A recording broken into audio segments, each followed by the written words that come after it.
الوحدة اسمها الوحدة التدريبية لأنظمة الحماية والإنذار ضد الحريق والسرقة. الوحدة أنظمة كاملة للحماية ضد أنظمة الحريق وضد أنظمة السرقة وضد كاميرات المراقبة لتوصيل كاميرات المراقبة.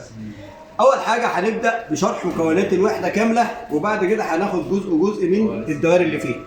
أول حاجة نبدأ من على اليمين بتاع الوحدة، نبدأ الجزء الأصفر اللي موجود في الوحدة ده اسمه وحدة الدوائر الإلكترونية. فيها إيه؟ ده أول حاجة فوق مفتاح اسمه بوش بوتن. مفتاح إيه؟ بوش بوتن أهو. 4 نقط توصيل، 2 مقفولين و2 مفتوحين. دول يستخدموا للتوصيل والفصل عن طريق الضغط، عن طريق إيه؟ الضغط. بعد كده المفتاح الثاني اسمه سويتش سيلكت، يعني مفتاح توصيل وفصل. توصيل وفصل، توصيل يعني بمعنى توصيل وفصل، بمعنى انني لو وصلته لو فتحته لازم اقفله يدوي. اقفله ايه؟ يدوي، يعني توصيل وفصل يدوي. البوش بوتن بضغط عليه بيوصل واشيل ايدي يرجع لوضعه او الاصلي. ماشي؟ ده الجزء الاولاني.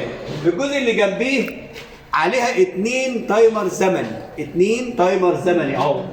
تايمر زمني لضبط الوقت في بعض الدوائر اللي بتحتاج للتشغيل والايقاف لزمن معين. 2 تايمر زمني. 2 تايمر ايه؟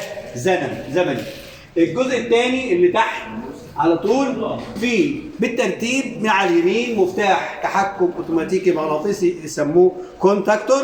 مفتاح تحكم اوتوماتيكي كونتاكتور عباره عن 6 نقط توصيل، 3 دخل، 3 الخارج بتاع المحرك، و4 نقط توصيل ل2 مقفولين و2 مفتوحين، وفي نقطتين للملف. ده الكونتاكتور وتركيب. بعد كده في مفتاح اسمه اوفرلود يستخدم للحمايه. كلمه اوفرلود يعني حمل زائد، يعني حمل زائد. الحمل الزائد دي يستخدم عند زياده الحمل، تعمل عمليه فصل الدايره. فصل ايه؟ الدايره. اللي بعد كده حاجه اسمها الريلي. 2 ريلي. 2 ايه؟ الريلي او المرحل فائدته في الدايره الربط الجهود المختلفه بعضها ببعض في دايره واحده. يعني عندي جهد 12 وجهد 220 بيربط الجهدين مع بعض، توصيل الجهد الاقل بعد زمن معين او الاعلى بعد زمن معين، اسمه الريلي او المرحل او ايه؟ المرحل. بعد كده في 4 لمبات للبيان. 4 لمبات للبيان بيشتغلوا على 220 فولت عالي. 220 فولت عالي. كل واحده طالع لها طرفين، واحد احمر وواحد اسود اهو. كل لمبه بتتوصل لوحدها في اي دايره حسب الدايره بتاعتها. في مصدر تيار كهربي 220 فولت، الاحمر والاسود ده ارضي وكهربي، اللي هو ال وان ده، دول مصدر جهد كهربي 220 فولت. الجزء ده اهو مفتاح التحكم في اللوحه كامله. اول حاجه في لمبه لبيان التشغيل، لمبه لبيان التشغيل. في حاله تشغيل اللوحه اللمبه الخضراء دي بتبقى شغاله، يبقى اللوحه شغاله. اللمبه اللي تحتها دي لمبه الاشاره للاوفرلود. الاوفرلود لو الدايره فيها مشكله اللمبه دي هتشتغل، لان دي لمبه الاوفرلود متوصله مع الاوفرلود. تمام؟ بعد كده المفتاح ده اسمه مفتاح الصدمه الكهربيه او مفتاح الحمايه، اسمه مفتاح سيلكت. اول لو حصل اي مشكله لطالب وهو بيوصل اضغط على دي على طول هتقوم فاصله لي اللوحه كامله. فاصله اللوحه كامله. بعد كده ده مفتاح للتشغيل والفصل للتحكم الاكثر في اللوحه. بعد كده مفتاح التوصيل والفصل التيار الكهربي. ده الجزء الثاني. خلاص؟ بعديه عندي هنا اهو شاشه LCD بمقاس صغير معين بستخدمها لدوائر توصيل الكاميرات المراقبه. بستخدمها لدوائر توصيل كاميرات المراقبه. في بعد كده بقى ننزل للجزء التحتاني على اليمين هنا في عندي لمبات وحده او وسيله الانذار للدايره بتاع الخاصه بدايره السرقه. الوسيله دي بتشتغل على 12 فولت، على 12 فولت دي سي. فولت دي سي يعني تيار مستمر. وهقول دلوقتي الدي سي هيجي منين.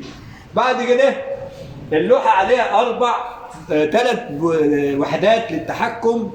الاولى على اسمها وحده التحكم في دوائر السرقه، دوائر ايه؟ السرقه.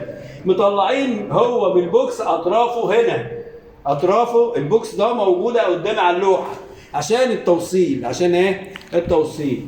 ازاي التوصيل ده متقسم هنا بقى؟ هو مقسم لي رسمه بيت على الوحده وموزع فيها وسائل الانذار المختلفه، وسائل الانذار ايه؟ المختلفه. زي انذار السرقه هو حاطط 3 وسائل للانذار ده السرقه، 3. اول حاجه انذار اسمه ديتور موشن، انذار او حساس حركي. حساس ايه؟ ضد الحركه. يعني ايه؟ يعني اي حد هيتحرك قدام ده بيدي انذار على طول. بمعنى البنك في فتره قفل البنوك بيبقى في حساس زي ده موجود، بيحطوه في المدخل الرئيسي وفي اكتر من مكان، بحيث اذا حصل اي حد اتحرك قدام الراس ده او الحساس ده اهو، ديتور موشن ده اي حركه، موشن يعني حركه، اي حركه بيدي وسيله الانذار على طول، بيدي وسيله الانذار ان في حد جوه البنك ماشي، او جوه البيت، او جوه الفيلا الاماكن الكبيره. ده الوسيله الاولى للانذار ضد السرقه. نخش الوسيله الثانيه للانذار ضد السرقه. وسيله موجود الراس ده اهي اسمها حساس كسر زجاج. كسر ايه؟ زجاج. حساس قوي لكسر اي زجاج جنبه هنا سماعه. اي ازاز بيتكسر بيدي وسيله الانذار. بمعنى ده بيركبوه حوالين الشبابيك والنوافذ. ليه بقى؟ النوافذ اول حاجه الراجل بيحب يفتحها الازاز، بيكسر الازاز. كسر الازاز، اول ما يكسر الازاز ده يدي وسيله الانذار للبوكس عن طريق التوصيل اللي هنشرحه بعد كده. بعد كده الوسيله الثالثه يبقى عندي اول حاجه جلاس ويندوز، كسر زجاج، ديتور موشن، حساس حركي. الوسيله الثالثه للانذار ضد السرقه الباب المغناطيسي. الباب ايه؟ المغناطيسي او ماجنتيك سنسور. ماجنتيك ايه؟ سنسور. ده بيتوصل ازاي؟ دول طرفان توصيل موجودين على الوحده اهم، هيتوصلوا مع وحده التحكم بتاعتنا. الباب المغناطيسي بتركب على البوابات بتاع الفلل والشقق والبنوك برضه. اول ما يفتح الباب، اي حد يفتح البوابه او الباب بيدي وسيله الانذار برضه. بقى عندي في الدايره هنا اللي هو مصممها على الوحده 3 وسائل الانذار: حساس حركي، حساس كسر زجاج، حساس الباب المغناطيسي. الباب ايه؟ المغناطيسي. دول خاصين بوحده السرقه، وحده ايه؟ الحمايه ضد السرقه. طيب الوحده الثانيه عندي، يبقى احنا اتكلمنا على 3 وسائل. في الوسائل ده ايه؟ للحمايه ضد السرقه. اول حاجه حساس حركي، ثاني حاجه كسر زجاج، الحساس الثالث اللي هو الباب ايه؟ المغناطيسي او الماجنتيك سنسور.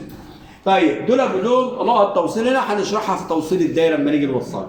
بعد كده البوكس الثاني ده او الوحده الثانيه ده وحده التحكم للحمايه ضد الحريق. ضد ايه؟ الحريق.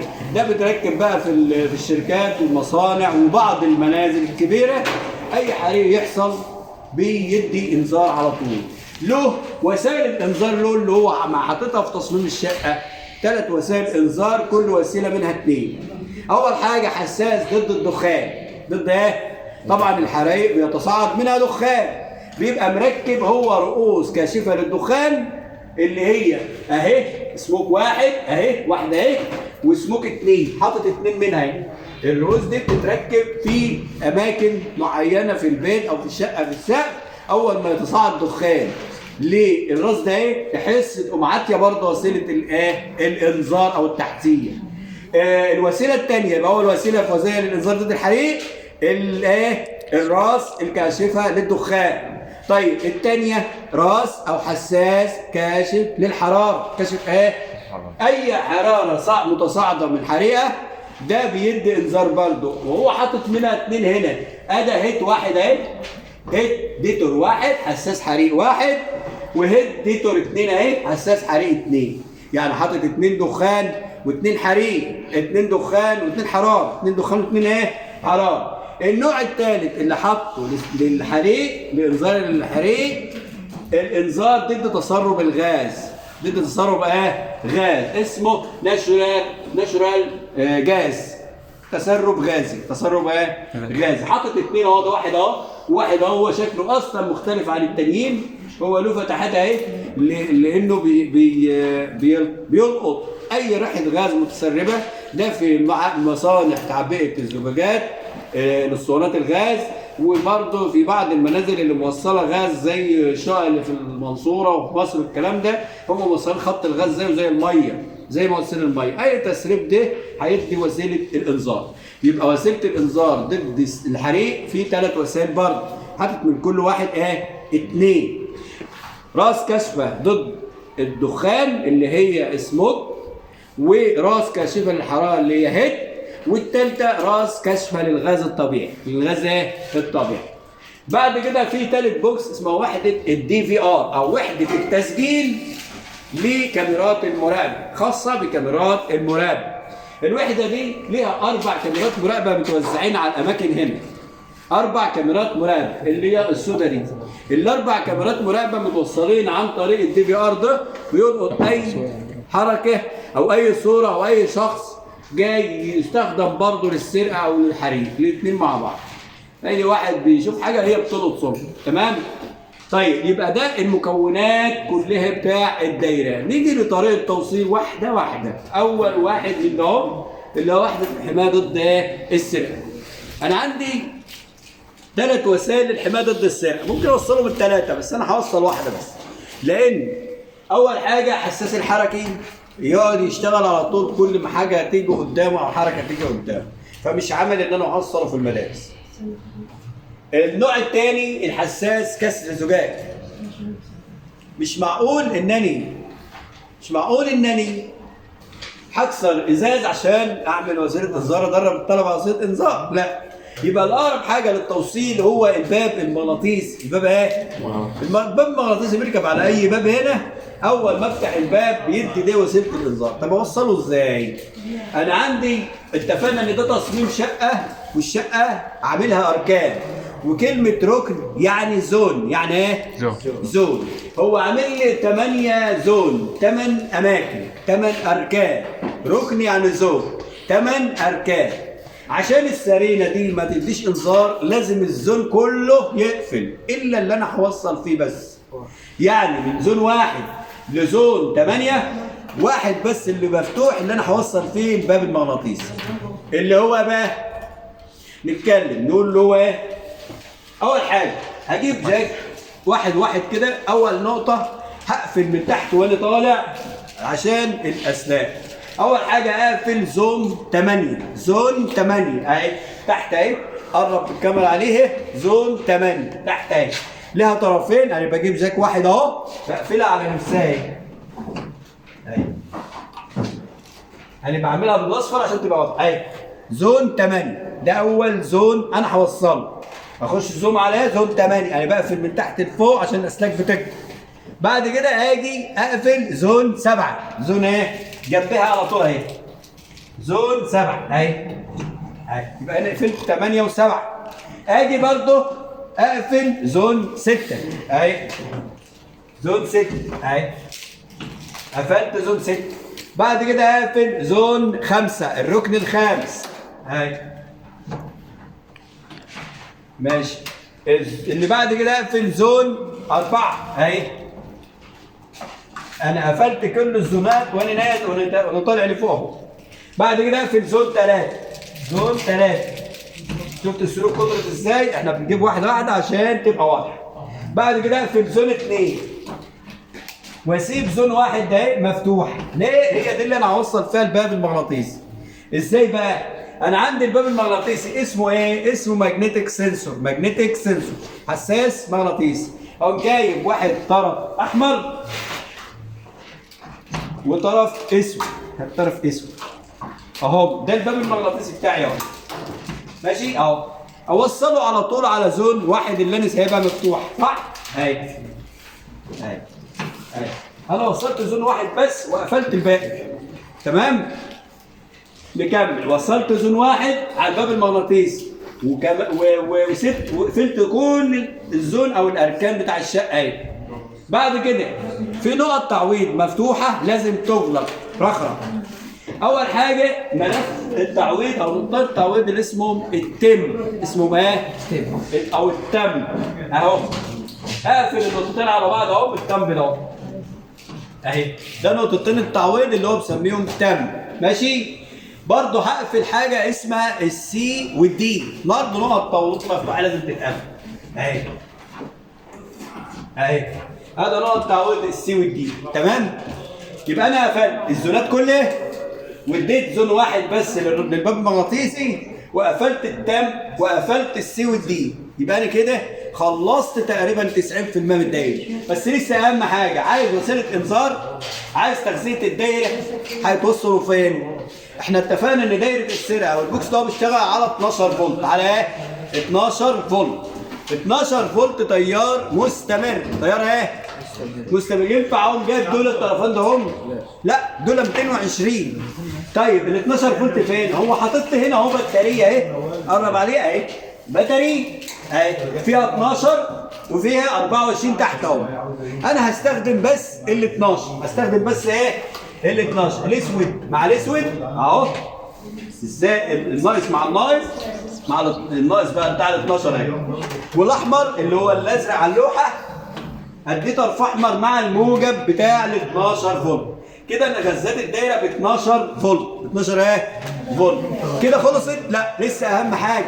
ايه اللي هيديني وسيله الانذار؟ ايه اللي هيديني انذار؟ السرينه.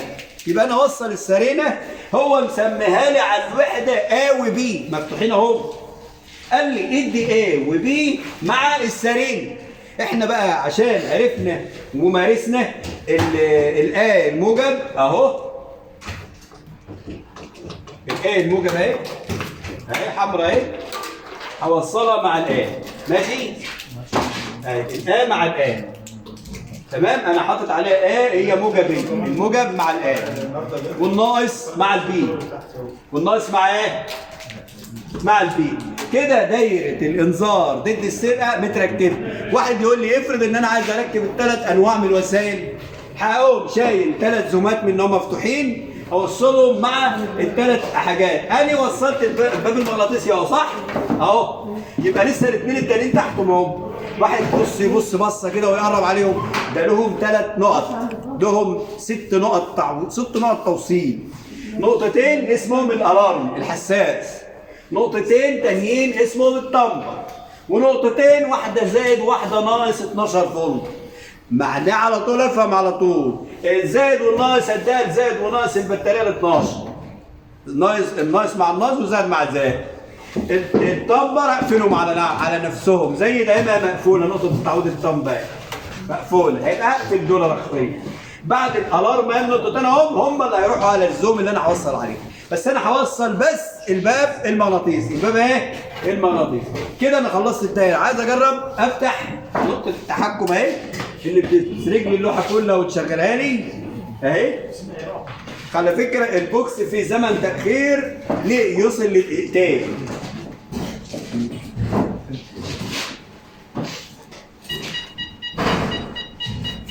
هو الصوت اللي احنا سامعينه من البوكس ده عمليه مسح النقاط التوصيل بتوع الدايره كلها. هو بيتاكد ان كل النقط مقفوله، كل النقط ايه؟ مفيش حاجه مفتوحه، ولو في حاجه مفتوحه هيسرج ينور دي سرينه بعدها بدقيقتين. تمام؟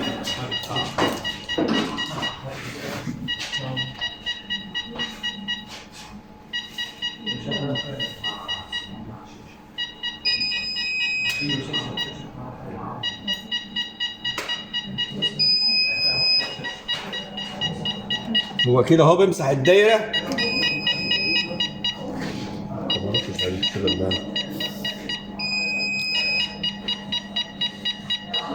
ماشي. هو هيقعد الصماره دي ما هفتحش الباب المغناطيسي الا بعد ما الصوت اللي انت سامعه ده يتمنع خالص.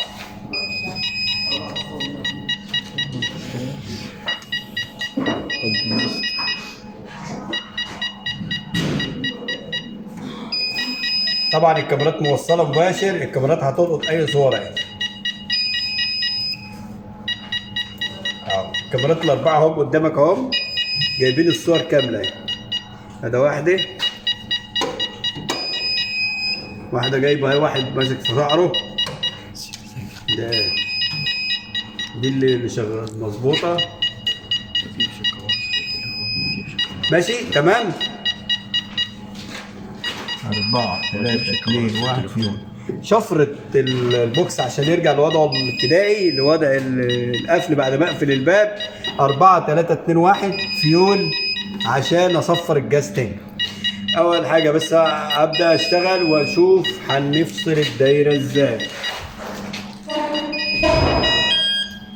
شوف الزمارة دي اصبر بقى، هي زمن التأخير فيها قلنا فيما يقرب من دقيقتين، وهيدي سرنا بعدين.